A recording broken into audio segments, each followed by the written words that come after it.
Hello किसान साथियों, कैसे हैं आप सभी। आज की वीडियो में हम बात करने वाले हैं पॉली हाउस और नेट हाउस के अंदर जो किसान भाई हमारे टमाटर लगाते हैं। ज़्यादातर किसानों ने खीरा लगा रखा है, इसके अलावा शिमला मिर्च है। तो उसके अंदर गर्मियों के अंदर हम कितना पानी दें, कब दें, कैसे दें और खाद भी कब दें और कैसे दें, तो इसके ऊपर ही अपना पूरा तकनीकी वीडियो रहेगा। किसान साथियों, गर्मी शुरू होते ही ना हम सबका ये होता है कि गर्मी आ गई है और पानी को बढ़ाना है। तो हम गर्मी कंट्रोल करने की बजाय हम पानी को बढ़ा देते हैं। तो ऐसा हमको नहीं करना है। बहुत सारे वैज्ञानिकों ने ये पाया है कि ज़्यादा पानी कम पानी से भी ज़्यादा नुकसानदायक है। ज़्यादा पानी देने से हमको क्या क्या नुकसान होने वाले हैं। हमारी पौधे की जड़ें सांस लेती है, तो उसको ऑक्सीजन चाहिए, हवा चाहिए, वो नहीं मिलेगी तो हमारी जड़ें मर जाएगी।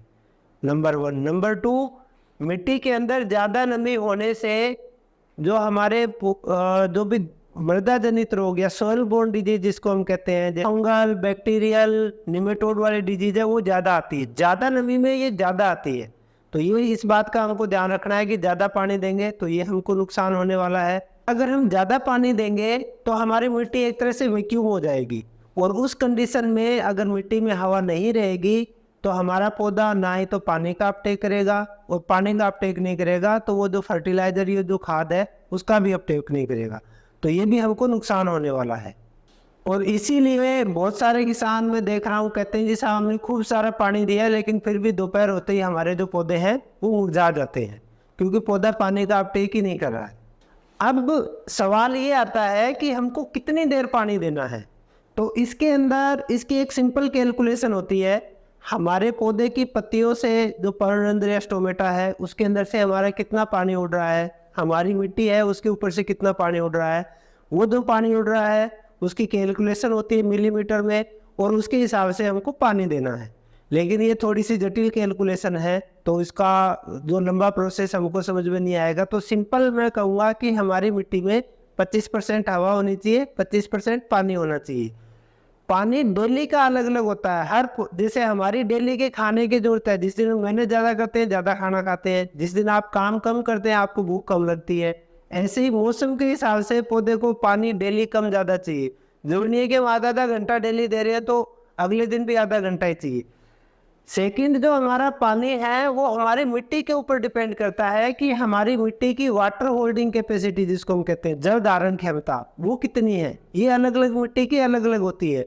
चिकनी मिट्टी है उसकी जल धारण क्षमता ज़्यादा है, वहाँ पे आपको जो पानी है वो अगर आप एक बार भी दे देंगे दिन में तो भी पूरा दिन चलेगा। रेतीली मिट्टी है, हल्की मिट्टी है, तो वहाँ पे हमको पानी थोड़ा देना है लेकिन जल्दी जल्दी देना है।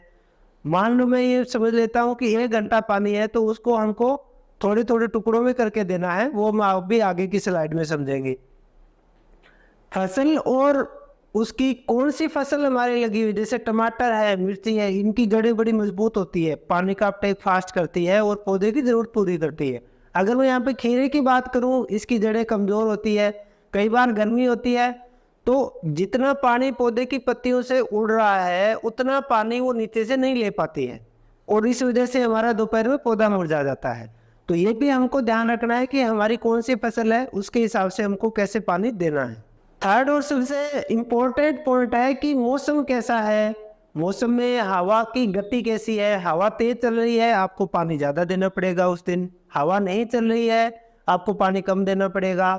इसी तरह से हवा में नमी जिसको हम रिलेटिव ह्यूमिडिटी कहते हैं, रिलेटिव ह्यूमिडिटी अगर अगर मैं खीरे की या दूसरी सभी फसलों की बात करूं, शिमला मिर्च और टमाटर की, तो लगभग 40 to 60% रिलेटिव ह्यूमिडिटी होनी चाहिए। 60% आइडियल है, उससे कम है तो आपको हो सकता है पानी ज़्यादा देना पड़े। हवा में नमी और ज़्यादा कम होगी क्योंकि गर्मी का मौसम है तो आपको और ज़्यादा पानी की जरूरत पड़ेगी। लेकिन हर पौधे की एक लिमिट है। ऐसा नहीं है कि एक मैं एग्जांपल लेता हूँ कि कितनी भी गर्मी हो जाए, अगर एक खीरे का पौधा एक दिन में 2 लीटर पानी का अपटेक करता है तो 40 डिग्री पे भी वो 2 लीटर ही अपटेक करेगा। 50 डिग्री टेम्परेचर हो गया तो भी 2 लीटर ही अपटेक करेगा। तो ऐसा नहीं है कि हमने टेम्परेचर बढ़ा तो हमने उसको 2 की जगह 4 लीटर पानी कर दिया, तो उल्टी का हमने नुकसान कर दिया। क्योंकि मिट्टी के अंदर पानी ज़्यादा जाते ही जो हवा और पानी का अनुपात हम कहते हैं कि 25-25% होना चाहिए, वो बिगड़ जाएगा, और बिगड़ते ही आपका न्यूट्रिएंट एंड वाटर अपटेक भी डिस्टर्ब हो जाएगा। तो ये खास हमको ध्यान रखना है। मौसम के हिसाब से, हवा में नमी कितनी है उसके हिसाब से हमको पानी का डिसाइड करना है। जनरली मैं कहूँगा कि जो हमारी पॉली हाउस और नेट हाउस की फसलें हैं, इनके अंदर क्योंकि ये प्रोटेक्टेड कल्टीवेशन है, बंद रहती है, तो इनकी ज़रूरत उतनी नहीं होती जितनी बाहर की जो फसल है उसको जो पानी चाहिए। सेकंड, एक आप रफली आइडिया भी लगा सकते हैं कि आप अपनी बेड को चेक करें पानी देने के लगभग 4-5 घंटे बाद। जहाँ पे हमारा रूट जोन है, जड़ें हैं, वहाँ से हमको जो जड़ें हैं वो चेक करनी है, और उस मिट्टी को आपको हाथ में लेके और उसको महसूस करना है कि इसके अंदर जो हम 25% की बात कर रहे हैं वो लगभग बराबर मेंटेन है या नहीं है। आपने उसको हाथ में दबाया और उसमें से अगर पानी निकल रहा है, टपक रहा है, तो इसका मतलब आपने पानी ज़्यादा दिया है। फिर आपको गर्मी को कंट्रोल करना है, न कि पानी को बढ़ाना है। अगर आपने उसको हाथ में लिया, उसका लड्डू सा बनाया, उसको 1-2 फीट ऊपर से नीचे डाला और वो लड्डू फूट गया, इसका मतलब आपका जो आइडियल कंडीशन हमारी है 25% वाली, ये मीट आउट हो रही है। तो ये कुछ आइडिया है, बेसिक्स है, जिनसे हम ये पता लगा सकते हैं कि हमारी जो फसल है उसको हमको दिन का कितना पानी चाहिए। 1 घंटे चाहिए, 1.5 घंटे चाहिए, 2 घंटे चाहिए। सेकंड सवाल ये आता है कि हमको पानी कब देना चाहिए, सबसे बेस्ट टाइम पानी देने का क्या है और हमको कितनी बार पानी देना है। मॉर्निंग आवर्स होते हैं, सुबह का टाइम जो होता है वो सबसे बेस्ट होता है पानी देने के लिए। 7-8 जैसे ही सनराइज हो जाता है, अगर 6 बजे भी सनराइज हो रहा है, 6:30 हो रहा है, तो वो और बेस्ट टाइम है। वो टाइम होता है जब हमको पानी देना है, क्योंकि जैसे ही पौधे के स्टोमेटा खुलेंगे, दिन उगेगा, पौधे के स्टोमेटा खुलेंगे और वो पानी का अपटेक शुरू कर देगा। तो बेस्ट टाइम होता है पानी देने के लिए। अब हमको कितनी बार पानी देना है ये डिपेंड अगेन करेगा कि जो हमने पिछली स्लाइड में डिस्कस किया है कि आपकी मिट्टी कैसी है। आपकी मिट्टी चिकनी है तो आप दिन में 1 बार भी पानी देंगे तो चलेगा। आपकी मिट्टी रेतीली है, हल्की मिट्टी है, तो वहाँ पे आप दिन में 5 बार भी पानी दे सकते हैं। हाँ, टोटल पानी की जो क्वांटिटी है वो अगर आपने सोचा कि हमारा 1 घंटा आइडियल है तो 1 घंटा ही देना है। उसको यूँ नहीं है कि 5 बार में 1-1 घंटा 5 घंटे दे रहे हैं। सेकेंड थिंग, उसको आप छोटे छोटे पार्ट में डिवाइड कर सकते हैं। जैसे 1 घंटा पानी देना है आपको, अगर 3 बार पानी दे रहे हैं तो आप उसको 20-20 मिनट करके दे सकते हैं। आप 4 बार पानी देना चाहते हैं, आप 4 बार दे सकते हैं, उसको 15-15 मिनट कर सकते हैं। तो ये भी अगेन हमारा डिपेंड करेगा कि कितनी बार पानी दे, कि हमारी मिट्टी कैसी है, उसके हिसाब से आप पानी दें। आपकी चिकनी मिट्टी है, आप 3 बार 4 बार दिन में पानी दे रहे हैं, आपका पानी ज़्यादा हो जाएगा और उसके अंदर जो है विल्टिंग की समस्या आनी शुरू हो जाएगी, आपकी जड़ें हो जाएगी। तो इस चीज़ का आपको खास ध्यान रखना है। नेक्स्ट पॉइंट पे हम आते हैं कि हम फर्टिगेशन कब करें, कितना करें। तो अगर आप डेली पानी दे रहे हैं, आप डेली अगर आधा घंटा या उससे ज़्यादा पानी दे रहे हैं, तो मैं कहूँगा कि आप डेली फर्टिगेशन कर सकते हैं। अगर ऐसा नहीं करेंगे तो हो सकता है हमने जो पहले दिन खाद दिया, दूसरे दिन सिंपल पानी दिया, तो जो आपका खाद है वो पौधे के जो रूट जोन है उसे नीचे चला जाए। तो हम डेली फर्टिगेशन भी कर सकते हैं। आपका कोई भी कंपनी का खाद दे रहे हैं, कैसा भी शेड्यूल है, जो 7 दिन का शेड्यूल है उसको आप 3 दिन में डिवाइड कर लें, हाफ कर लें, 3 दिन में पूरा कर लें। चौथा दिन आपको खाली पानी या खाली रखना है और 5वें दिन से फिर आपको वो जो आधी डोज बची हुई है 3 दिन में पूरी करनी है। 7 दिन का शेड्यूल हो गया। जो हम अल्टरनेट दे रहे थे उसको फिर हम डेली कर देंगे और डोज उसकी आधी कर देंगे। तो इस तरह से हम फर्टिगेशन कर सकते हैं।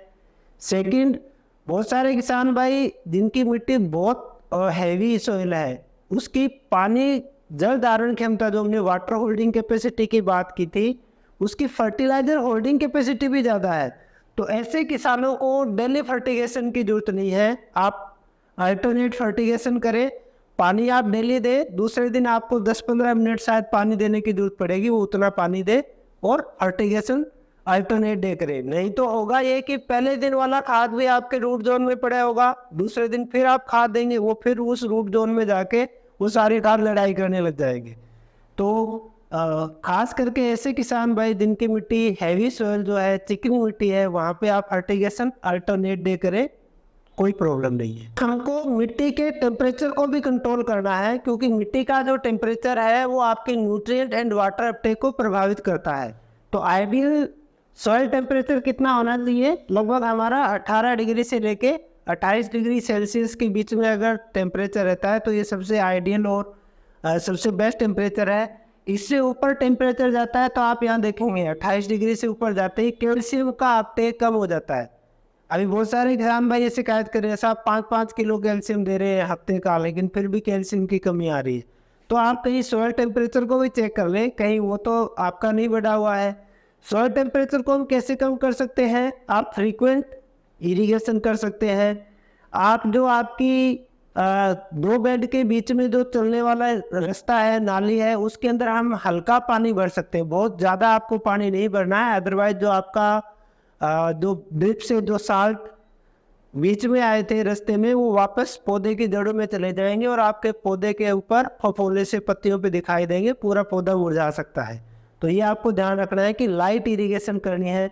इसके अलावा जिनके खीरे की हाइट कम है या जो सब्जियां हाइट कम है, उसके ऊपर डायरेक्ट अगर आपकी मल्च प्लास्टिक की लगी हुई है तो उस पर डायरेक्ट सनलाइट पड़ने से वो प्लास्टिक गर्म होती है और आपका जो सॉइल का टेम्परेचर है वो बढ़ जाता है।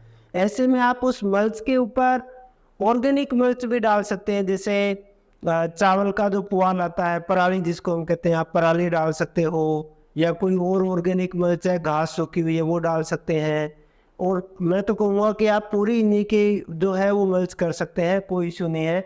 सॉइल का टेम्परेचर आप मेंटेन करोगे तो ऑटोमेटिकली जो पीछे हमने समस्याएं डिस्कस की थी, दोपहर में पौधा मुरझा रहा है, हमारे फल सूख रहे हैं, वो सारी आपकी समस्याएं जो है वो दूर हो जाएगी। तो किसान साथियों, कैसी लगी आपको ये जानकारी? अपने सभी साथी किसानों को ये वीडियो ज़्यादा से ज़्यादा शेयर करें, और अगर आपको ये वीडियो पसंद आया है तो लाइक करना ना भूलें। Thank you.